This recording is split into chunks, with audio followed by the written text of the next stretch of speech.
ముచ్చట్లు రాజన్న ముచ్చట్లు ధనాలు శారదరికి అవి ఏం రాదన్న ఈరోజు ఉన్నాగా ఎక్కడ పోయినా అంటారులే కూతు మన వికారాబాద్ జిల్లాకు వచ్చినాం రా. వికారాబాద్ జిల్లాలో నవాపేట మండలం అడకదల గ్రామం. ఇక మేడం సర్పంచ్, మేడం పేరు వచ్చి శ్రేణిక, అన్న పేరు వచ్చి రాము. ఇక మహిళా రిజర్వేషన్ వచ్చింది. ఇక రావడం వల్ల ఇక మేడం నుంచి పెట్టి మంచి కార్యక్రమాలతో మంచి మంచి పేరున్న వల్ల గ్రామంలో మంచి మహిళలు గెలిపించి అందరూ కూడా ఏ విధంగా వాగ్దానాలు ఇచ్చారు, ఏం మేనిఫెస్టో ఏం ఇచ్చారు, ఏం పనులు చేస్తారు, ఏం పనులు అని ఇవన్నీ ముచ్చట పెడతా.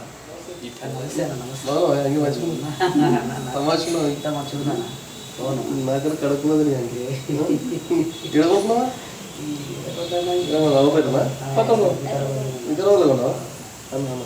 అయితే ఈ పొద్దున్న అక్కడ వరకు వచ్చినాయి కానీ ముచ్చట పెట్టింది మా సూర్య గ్రామం అరకతల మండల్ నవాపేట్ జిల్లా వికారాబాద్.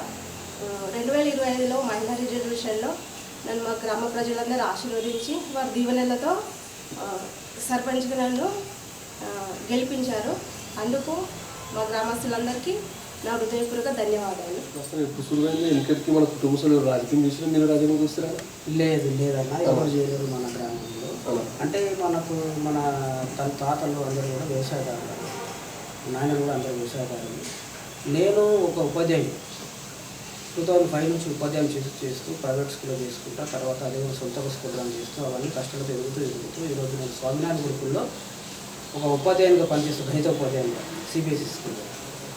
సడన్గా మనకు ఎస్సీ రిజర్వేషన్ వచ్చింది కాబట్టి నేను నా జీవితం బాగానే కొనసాగుతుంది. ప్రజలకు సేవ చేద్దామని ఒక ముఖ్య ఉద్దేశంతో ఈరోజు మనకు ఎస్సీ రిజర్వేషన్ రావడంతో మహిళ, అదే మా భార్య కూడా మీద ఎంఏ బీఎడ్ చేసింది. She is also qualified MA BEd. ఉంది కదా ప్రజలకు మన వంతు మనం సహాయం చేద్దామనే ఉద్దేశంతో ఈరోజు రాజకీయంలో రావడం జరిగింది సార్. దాన్ని మేము వచ్చినందుకు ప్రజలు చదువుకున్న వ్యక్తులు అని చెప్పి మంచిగా ఆశీర్వదించారు. వాళ్ళందరికీ ధన్యవాదాలు తెలుపుతున్నాను. ఆశీర్వాదంతో కూడా ఊళ్ళల్లో కూడా మనం అన్ని పనులు బాగా చేస్తున్నాం సార్. మన రేవంత్ రెడ్డి మహిళా రిజర్వేషన్ రావడం వల్ల మేడం నిలబెడితే మరి మన ఇంటికి ప్రచారం చేస్తే కానీ ఎలక్షన్ల టైంలో ఆ సమయంలో ప్రజలు ఏ సమస్య చెప్పారు? ప్రజలు నేను కెనాసింగ్ చేస్తున్నప్పుడు బాగా అబ్జర్వ్ చేసింది అంటే అక్కడ గ్రామంలో నీటి సమస్య బాగుంది సార్. మా గ్రామంలో నీటి సమస్య కొన్ని ఏరియాలలో ఏరియాలో ఉంది.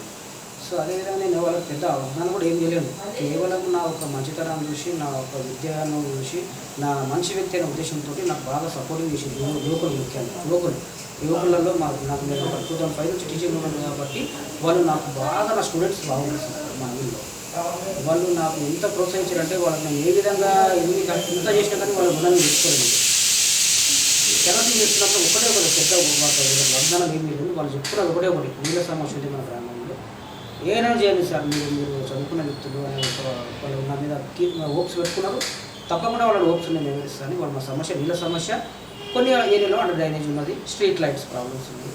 వాళ్ళకి పెద్ద నాకు అన్ని డిమాండ్ ఏం చేయలేదు, నేను కూడా వాళ్ళకి ఏం చెప్పలేదు. కానీ గ్రామంలో ఉన్నటువంటి ప్రజానికి సహకరిస్తున్నా, వాళ్ళు నాకు సహకరిస్తూ చేసుకుంటూ పోతామని నేను తెలియజేస్తున్నాను. మాట్లాడుతా కరా చెప్పాలి.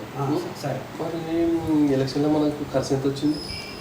ఏం రాలేదు, ఓన్లీ ప్రేమ అభిమానంతో గెలిచింది. ఏదన్నా కోటర్సీలు బీర్సీలు అంటే మన దగ్గర లేవు. అది మనము ఒక ఉపాధ్యాయులు, మనకు వాళ్ళకు కోటర్ వచ్చి మనకు అన్నిటికీ మనకే అలవాటు లేవు. అవి మనం చాలా దూరంగా ఉంటాం. ఏం మన అట్లా లేకుండా కేవలం ఒక ఉపాధ్యాయుడు అనే ఉద్దేశంతో ఈరోజు నాకు గొప్ప అవకాశం ఇచ్చింది మా గ్రామం. ఎంత దూరం ఓటర్ లిస్టు? 1300 చిల్లర సార్. 14 మెజారిటీ కేవలం 52 ఓట్లు మెజారిటీ. చాలా టగ్ ఫర్ వచ్చింది. అవతల వ్యక్తులు మాజీ సర్పంచులు, మాజీ ఎంపీసీలు వాళ్ళందరూ వాళ్ళు కూడా మనకు అనడం కానీ ప్రజలు ఏం చేశారంటే చదువుకున్న వ్యక్తి మంచి రాములు అని చెప్పి ఒక అవకాశం ఇచ్చారు. రాముల భార్య కూడా ఎంఏ బీఎడ్ చేసింది కాబట్టి మంచి విద్యావేత్తలను ఒక కేవలం ఆ ఉద్దేశంతో నా ఈరోజు ఆశీర్వదించి చాలా ధన్యవాదాలు చెప్తున్నాను. ఇప్పుడు సార్ దేవుని దయతోటి మనకు రేవంత్ రెడ్డి గారి సీఎం రేవంత్ రెడ్డి గారి సహాయంతో మన ఎమ్మెల్యే కాళయాదన దీవెనలతో ఈరోజు మా గ్రామంలో గెలిచిన తర్వాత ఇమ్మీడియట్లీ గ్రామ పంచాయతీ భవనం మేము స్టార్ట్ చేసినాం. గ్రామ పంచాయతీ తర్వాత ఇమ్మీడియట్లీ మళ్ళీ డ్వాక్రా భవనం స్టార్ట్ చేసినాం. తర్వాత మన వర్క్ షెడ్ వచ్చింది. ఈ మూడుతో పాటు మన స్కూల్ కాంపౌండ్ కూడా తీసుకొచ్చినాం సార్. స్కూల్ కాంపౌండ్ కూడా దాంతో తర్వాత మళ్ళీ ఇమ్మీడియట్లీ అదే మాసంలో అదే నెలలో సీసీ రోడ్డు కూడా శాంక్షన్ అయింది సార్. సీసీ రోడ్ 40 లక్షల సీసీ రోడ్లతో ఈరోజు మన గ్రామంలో అభివృద్ధి కార్యక్రమంలో సీసీ రోడ్ కూడా కంప్లీట్ చేసినాం. చాలా సంతోషపడుతున్నాం మా ఊరు గ్రామస్తులు కూడా. ఎందుకంటే ఇన్ని లక్షల ఫండ్ ఇన్ని పనులు ఒకటేసారి ఒకటే నెలల ఆల్మోస్ట్ 2 నెలలు ప్రారంభించడం అనేది చాలా గొప్ప సార్. అదే ఇది కేవలము మన సీఎం రేవంత్ రెడ్డి గారు అదేవిధంగా ఎమ్మెల్యే కాళీ యాదనతోని సహాయం చాలా దీవెనతోనే నేను ఈరోజు ముందుకు వెళ్తున్నాను సార్. వాళ్ళ సహాయంతో చేస్తున్నాను సార్. మరి గతంలో మన కేసీఆర్ సార్ రూపొందించిన సంక్షేమ పథకాలు, ఈ కిత్తులో మన రేవంత్ రెడ్డి సార్ రూపొందించిన సంక్షేమ పథకాలు మధ్యలో వ్యత్యాసం చెప్తాను సార్. వ్యత్యాసం అంటూ ఏం లేదు. మన కేసీఆర్ పాలన కూడా బాగానే ఉన్నది అనిపిస్తుంది, కానీ అక్కడ చిన్న చిన్న లోపాలు సార్. ఒకటి ఏంటంటే ఇక్కడ దళిత వర్గాలు చిన్న చిన్నగా అంటే అందరికీ న్యాయం చేయలేకపోతుంది. ప్రతి వ్యక్తికి న్యాయం చేయలేదు. కొన్ని కుటుంబాలు మాత్రమే డబుల్ బెడ్రూమ్ అన్నారు సార్. నిద్రమ్మ ఇల్లు అని వీళ్ళు అంటున్నారు. వాళ్ళు బాగా చేసారు, ఇల్లు బాగా చేసారు, కానీ ఇట్లా మనకు రాజకీయమైన అనుభవం లేదు. కాబట్టి నేను ఏం చేశానంటే మేము వచ్చిన తర్వాత కూడా మాకు అన్ని విధాలుగా ప్రభుత్వం సహకరిస్తుంది. ఎందుకంటే మాకు పెద్ద అనుభవం లేదు సార్, రాజకీయ అనుభవం లేదు. వ్యత్యాసం చెప్పడానికి అంత పెద్ద మనుషులు కూడా రాదు. ఓకేనా సార్? మనము పెద్ద వేరియేషన్ నాకు అంత తెలియదు సార్. ఓన్లీ అప్పుడు ఒక గెలిచిన తర్వాత ఏం చేస్తున్నాం అనే కార్యక్రమాలతో గవర్నమెంట్ సహాయంతో, మా ఎంపీడీ సహాయంతో, మా మండలంలో ఉన్నటువంటి నాయకుల సహాయంతో కంపల్సరీ నేను వచ్చిన అభివృద్ధి కార్యక్రమం అన్నీ చేపట్టిన అన్నీ స్టార్ట్ చేసినందుకు మన ప్రభుత్వం చాలా మేము గెలిచిన తర్వాత మన రేవంత్ రెడ్డి గారి ప్రభుత్వం అన్ని అవకాశాలు వచ్చింది సార్. ఇమ్మీడియట్ 15th ఫైనాన్స్ కానీ రావడం జరుగుతుంది. ఫైనాన్స్ వస్తున్నది. మాకు అయితే సపోర్టింగ్ ఉంది సార్. ఇవన్నీ చెప్పుకుంటూ వచ్చి పోయే ముందు మాట్లాడుతా. ఇంకా కొంచెం 3-4 ఏళ్ళ టైం ఉంది మనకు. ఈ సమయంలో ఏం పని చేస్తారని కూడా రావాలి సార్. మనం ఆల్రెడీ మనం వచ్చిన గెలవందడే వితిన్ 2 months లోపల ఎన్ని కార్యక్రమాలు పంచాయతీ భవనం స్టార్ట్ చేసినాం సార్. డ్వాక్రా భవనం అయిపోతున్నది, వర్క్ షెడ్ అయిపోతున్నది, సీసీ రోడ్లు వేసినాం. వీటితో పాటు ఇంకా భవిష్యత్తులో కొన్ని ఏరియాల్లో drainage system under drainage problem ఉంది సార్. అండర్ డ్రైనేజీని చేస్తాము. అదేవిధంగా అంబేద్కర్ స్టాచ్యూ దగ్గర ఉన్నటువంటి కొద్దిగా అంబేద్కర్ భవనాన్ని కట్టుకొని మన జగజీవన్ రావు కూడా విగ్రహం దగ్గర దాన్ని అభివృద్ధి చేస్తూ, అదేవిధంగా పోచమ్మ టెంపుల్ మా గ్రామంలో అది చేస్తూ మన వాటర్ మనకు గ్రామానికి మినరల్ వాటర్ ఫెసిలిటీ కల్పించాలని నాకు ముఖ్య ఉద్దేశం సార్.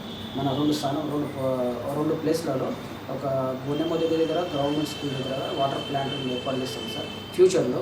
అదేవిధంగా LED లైట్స్, పెద్ద లైట్లు మన గ్రామంలో ఒక 6 పెద్ద పోల్స్తో ఒక లైట్లు ఏర్పాటు చేద్దామని అనుకున్నాం సార్.